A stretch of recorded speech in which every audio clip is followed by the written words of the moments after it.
혹시 살아가는 동안 끝없이 솟아오르는 욕망 때문에 마음이 무거워진 적이 있으신가요? 간절히 바라던 것을 얻으면 행복해질 것만 같았는데 막상 손에 넣고 보니 또 다른 갈망이 생겨나서 반복되는 경험을 해보신 적이 있으신지 궁금합니다. 이런 갈망의 굴레 속에서 지치는 마음을 어떻게 달래야 할지 고민했던 순간이 있다면 이번 이야기가 조금이나마 위안이 되기를 바랍니다. 많은 사람이 욕망에서 벗어나 자유로운 마음을 간절히 바라면서도 동시에 그 욕망의 힘에 끌려다니는 모순적인 삶을 살고 있습니다. 부처님의 가르침에 따르면 우리는 자신이 갈구하는 무언가가 생겨날 때 그것이 충족되지 않으면 괴로워하고 충족되어도 새롭게 솟아오르는 갈망으로 인해 또다시 괴로워하게 됩니다.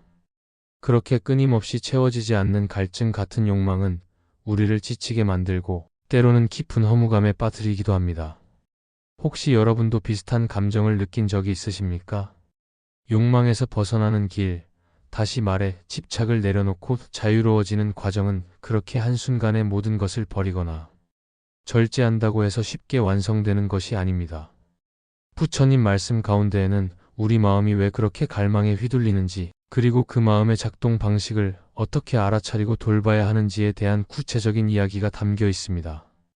사소하게 들릴지 모르지만 아주 작은 생활 습관이나 일상 속에서 순간순간 깨닫는 명상의 힘이 의외로 갈망을 다스리는 데 커다란 도움이 됩니다.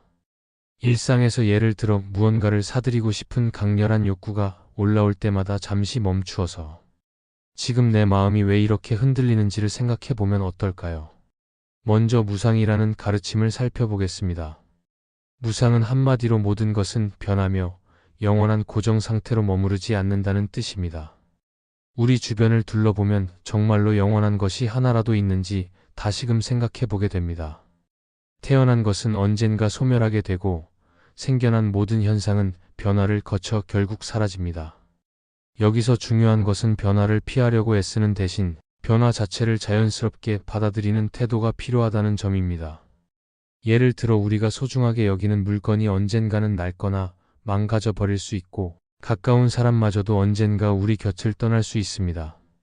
이것을 피할 수 없는 진실로 받아들이기 시작하면 지금까지 놓지 못했던 집착의 강도가 조금씩 줄어들게 됩니다.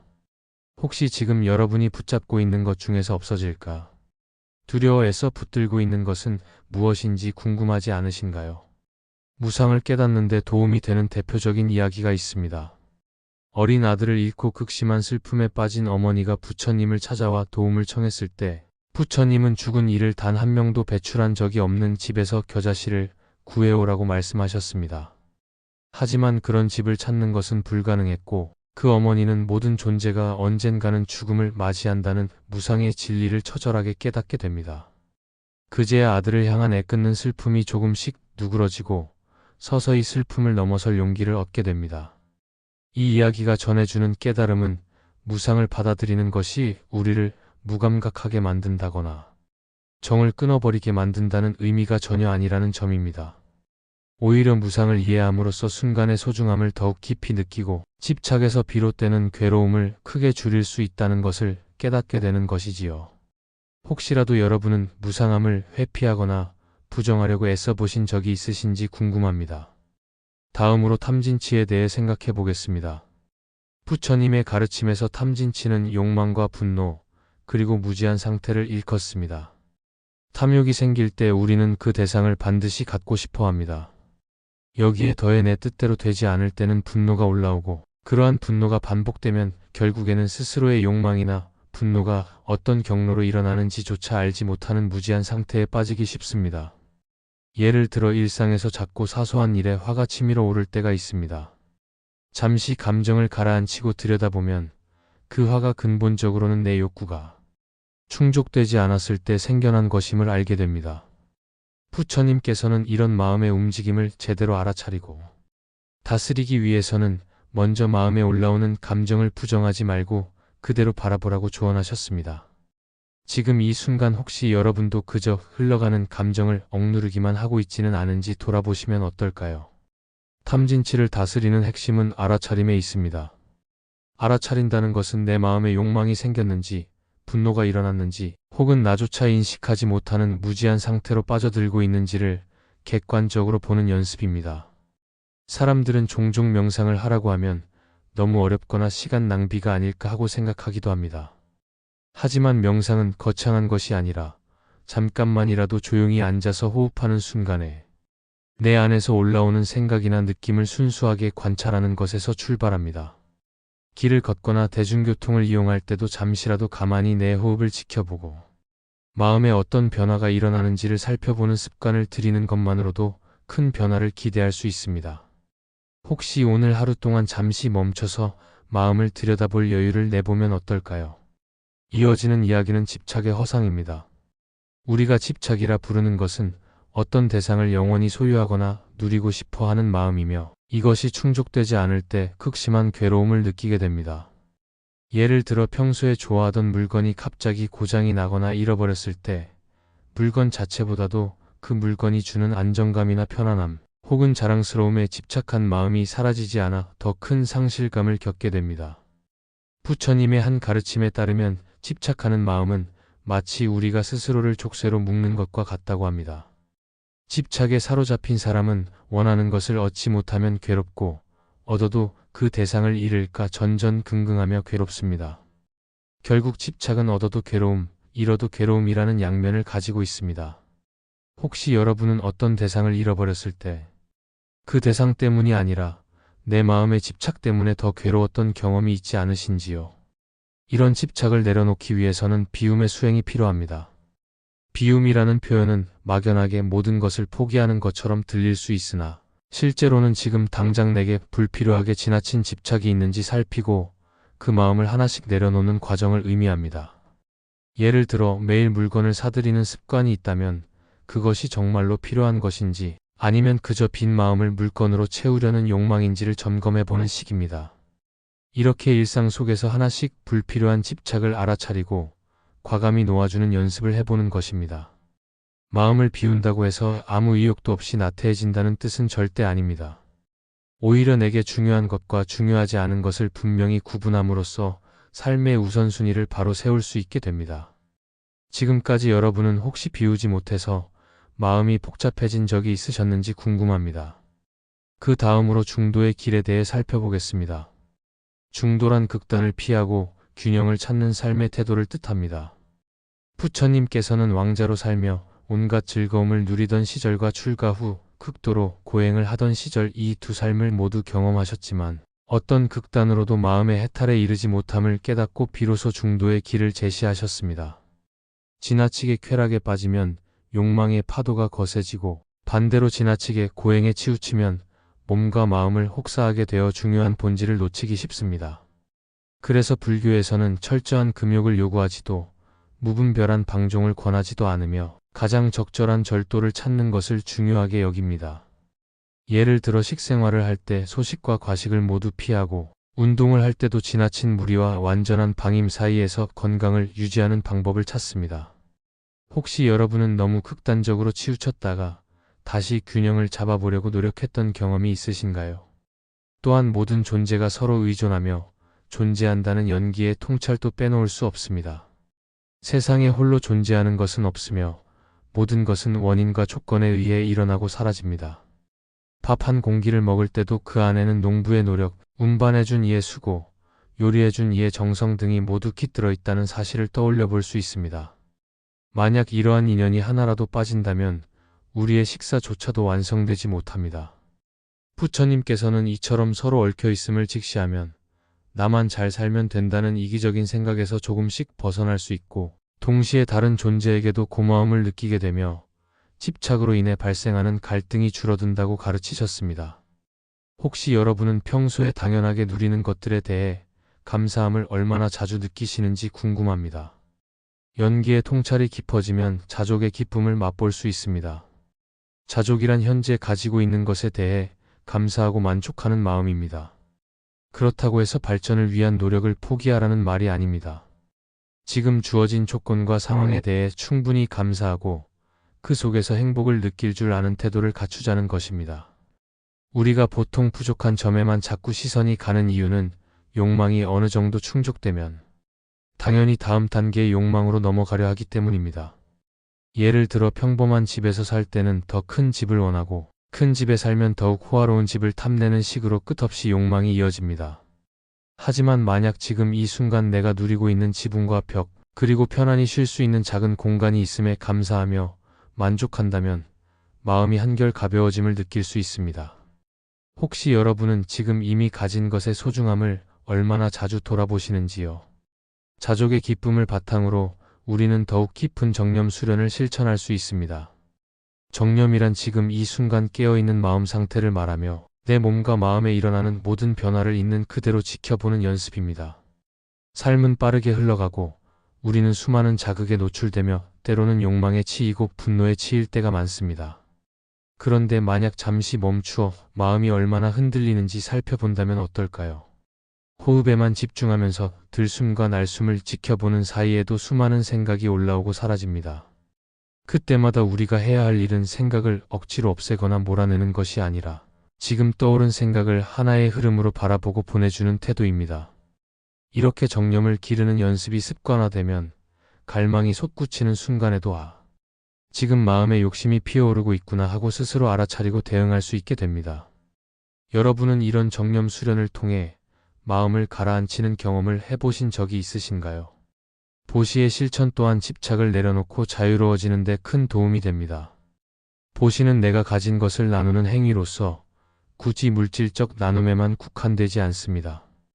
예를 들어 주변 사람에게 온기를 전하는 말 한마디, 힘들어하는 이웃을 향한 작은 배려, 또 여유가 된다면 봉사활동에 참여하는 것도 좋은 방법입니다. 많은 사람이 보시를 하면 스스로 손해를 보는 게 아닌지 걱정하기도 하지만 정작 실천해보면 내 마음이 더욱 풍요로워지는 신비로운 체험을 하게 됩니다. 예를 들어 누군가에게 따뜻한 밥 한 끼를 대접했을 때, 혹은 고민을 들어주고 작은 위로의 말을 전했을 때 우리가 느끼는 기쁨은 단순한 물질적 이익과는 비교할 수 없을 정도로 큰 위안을 줍니다. 이것이야말로 보시가 가진 힘입니다. 혹시 여러분은 최근의 나눔을 통해 마음이 넉넉해지는 경험을 해보셨는지요? 결국 이 모든 과정은 해탈의 염원으로 이어집니다. 해탈은 더 이상 어떤 갈망이나 괴로움에도 휩쓸리지 않고 자유로운 마음을 지닌 상태를 의미합니다. 부처님께서는 오랜 세월 동안 수많은 가르침을 남기셨는데 그 근본 취지는 중생들이 스스로 이 해탈의 길을 걸어 평온한 마음에 이르기를 바라셨기 때문입니다. 물론 완전한 해탈은 결코 쉬운 일이 아니며 결심만으로 하루아침에 도달할 수 있는 것도 아닙니다. 다만 욕망에서 벗어나는 길에 관해 부처님의 말씀을 따라 조금씩이라도 실천하며 무상의 깨달음과 탐진치의 다스림, 집착의 허상, 비움의 수행, 중도의 길, 연기의 통찰, 자족의 기쁨, 정념 수련, 보시의 실천 등을 일상 속에서 하나하나 살펴보다 보면 언젠가 문득 마음이 한결 가벼워지는 순간이 찾아옵니다. 여러분도 혹시 이미 그러한 작은 순간들을 맞이한 적이 있으신가요? 해탈에 도달하기 위해 꼭 한 번에 모든 것을 이루어야 하는 것은 아닙니다. 때로는 아주 작은 깨달음이나 사소한 행동의 변화가 일상에 예상치 못한 평온을 불러오기도 합니다. 예를 들어 아침에 일어나자마자 잠시 호흡을 가다듬는 습관을 들이면 그날 하루 전체가 조금 더 차분하게 흘러갈 수 있습니다. 혹은 주변 사람들에게 감사한 마음을 표현하고 내게 과분한 물건들이나 이미 쓰임이 다한 물건들은 필요한 이들에게 기꺼이 나누어주는 실천을 한다면 내 안에 묵혀있던 집착의 끈이 한껏 풀리는 경험을 하게 됩니다. 이런 변화를 몸소 겪고 나면 내가 왜 이토록 많은 갈망을 붙들고 살았나 하는 생각이 들기도 합니다. 여러분도 작은 실천 속에서 예상치 못한 안도감이나 기쁨을 느껴보신 적이 있으신지 궁금합니다. 부처님의 가르침은 결코 현학적이거나 먼 과거의 이야기만은 아닙니다. 오늘날 우리 시대에도 적용할 수 있는 지혜가 그 안에 가득하며 실제로 많은 사람이 불교 수행을 통해 삶을 긍정적이고 밝은 방향으로 바꿔나가고 있습니다. 예를 들어 현대인들에게 인기 있는 명상법 중 하나인 마음챙김. 명상 역시 불교의 정념 수련에서 비롯된 것이라고 할 수 있습니다. 호흡에 집중하고 몸과 마음의 상태를 관찰하며 부정적인 감정이 떠올라도 그대로 인정하고 흘려보내는 연습을 지속하면 과도한 욕망이나 집착 때문에 쉽게 흔들리던 마음이 점차 단단해집니다. 이를 통해 삶에서 맞닥뜨리는 여러 문제나 위기에서도 더 침착하고 균형 잡힌 태도로 대응할 수 있게 됩니다. 혹시 요즘 마음챙김 명상이나 다른 형태의 명상에 관심을 가져보고 계시다면 한번 시작해보는 것은 어떠신가요? 물론 불교만이 마음의 평온을 위한 유일한 해답은 아닐 것입니다. 다만 부처님께서 말씀하신 여러 길은 사람이 어떻게 살아야 괴로움을 덜 겪고 마음의 자유를 찾을 수 있는지에 대한 오랜 통찰과 경험이 담긴 가르침입니다. 사람마다 성향과 상황이 달라 모든 사람이 똑같은 방법으로 수행할 수는 없겠지만 그 다양성 속에서도 부처님의 핵심 메시지는 갈망과 집착이 결국 우리를 더욱 힘들게 한다는 것입니다. 그러므로 우리가 해야 할 일은 내 안에서 일어나는 이 갈망과 집착을 부정하거나 무조건 억누르기보다 그것이 어떻게 발생하고 어떻게 사라지는지를 파악하며 점차 놓아주는 과정에 참여하는 것입니다. 혹시 여러분은 자신만의 방법으로 욕망을 다스리거나 집착을 줄이는 특별한 방법을 찾으려고 노력해 보신 적이 있으신지요? 그렇게 조금씩 노력하고 실천하다 보면 문득 어느 날 머릿속을 가득 채웠던 집착이 많이 엷어지고 예전 같으면 크게 마음이 흔들렸을 상황에서도 비교적 평온함을 유지하는 자신을 발견하게 됩니다. 부처님께서는 이러한 과정을 통해 우리 내면에 있던 번뇌가 점차 사그라들고 궁극적으로 완전한 자유와 평온을 향해 나아간다고 가르치십니다. 물론 완전한 해탈을 꼭 불교적인 틀로만 해석해야 하는 것은 아니지만 그 길을 걸으며 얻게 되는 마음의 성장과 성숙이야말로 우리가 진정으로 바라는 행복과도 깊이 연결되어 있습니다. 혹시 여러분은 언젠가 이런 깨달음의 순간이 찾아온다면 어떨 것 같으신가요? 마지막으로 집착을 내려놓고 자유로워지는 길은 결코 짧고 단순하지 않습니다. 때로는 과거의 습관이 다시 도져서 욕망이 강렬해질 수 있고 삶의 여러 문제를 맞닥뜨리며 분노나 두려움이 솟구칠 수도 있습니다. 그럴 때마다 우리는 중도의 균형을 잃지 않으려고 노력하고 연기의 시선으로 상황을 바라보며 자족의 기쁨을 다시금 떠올리면서 작은 실천들을 계속 이어나갈 수 있습니다. 이 길을 포기하지 않고 걸어가다 보면 비록 완전한 깨달음에 이르지 않았을지라도 이전보다는 훨씬 평온하고 여유로운 마음을 갖게 될 것입니다. 혹시 여러분도 지금 이 순간부터 조금씩 욕망과 집착에서 벗어나기 위한 발걸음을 옮겨보시겠습니까? 이렇게 부처님의 가르침을 되새기며 욕망에서 벗어나 자유로운 마음을 찾는 과정을 살펴보았습니다. 중요한 것은 부처님이 이미 완성해 놓으신 어떤 해답을 그저 믿고 따르는 것이 아니라 우리 스스로 그 길을 경험해보고 체득하는 것입니다. 무상과 탐진치, 집착의 허상, 비움과 중도, 연기와 자족, 정념과 보시, 그리고 마침내 해탈에 이르는 여정은 각자의 삶의 패턴과 상황에 따라 조금씩 다르게 펼쳐질 것입니다. 그럼에도 불구하고 우리가 부처님의 지혜와 수행 방식을 일상에 적용하려는 시도를 하는 것 자체가 이미 큰 변화의 시작이 됩니다. 혹시 지금 이 글을 읽는 여러분도 그 변화를 직접 경험해보고 싶은 마음이 드시나요? 언제나 그렇듯 변화의 문은 바로 우리 마음에서 시작되고 열립니다. 한 걸음 한 걸음 천천히 나아가다 보면 어느 날 문득 거울 속 내 얼굴이 편안하게 웃고 있음을 깨닫게 될 것입니다. 그리고 그 웃음 뒤에는 분명히 이전에 비해 가벼워진 마음과 커다란 자유가 함께할 것입니다. 지금 여기서 함께 걸어가는 이 길 위에서 우리 모두가 그 자유로운 마음의 풍요를 조금씩이라도 맛볼 수 있기를 바랍니다. 여러분도 이 길을 함께 걸어가고 싶으신가요?